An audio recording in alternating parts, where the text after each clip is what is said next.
প্রান্ত থেকে এখানে তারা এসে থাকতে পারে। ট্যুরিজম গোটা মুর্শিদাবাদ জেলা দেখবেন এখানে কিছু না হলে আমরা 500 লোকের কর্মসংস্থান করব, 500 লোক কাজ পাবে, 500 ছেলেরা কাজ পাবে।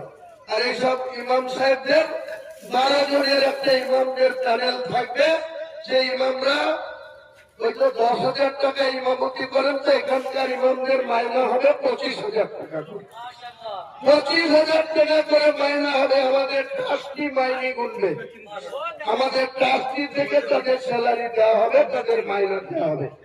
যত সমালোচনা করবে আমি ইনশাল্লাহ বেঁচে থাকতে, তত আমার জেদ বাড়বে, তত আমার তাদের গতি বাড়বে। যত সমালোচনা করবে, সমালোচনার জবাব দেওয়ার জন্য আমার জীবন দিয়েও আমি এটাকে প্রতিষ্ঠা করে যাব, প্রতিষ্ঠা করে যাব, প্রতিষ্ঠা করে যাব। আসসালামু আলাইকুম ওয়া রাহমাতুল্লাহি ওয়া বারাকাতুহু।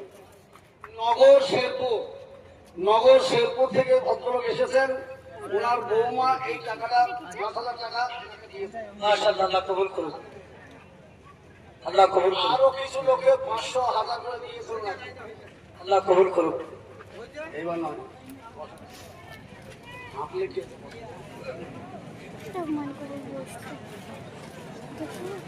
আলহামদুলিল্লাহ মহতারাম, এতদিনের পরে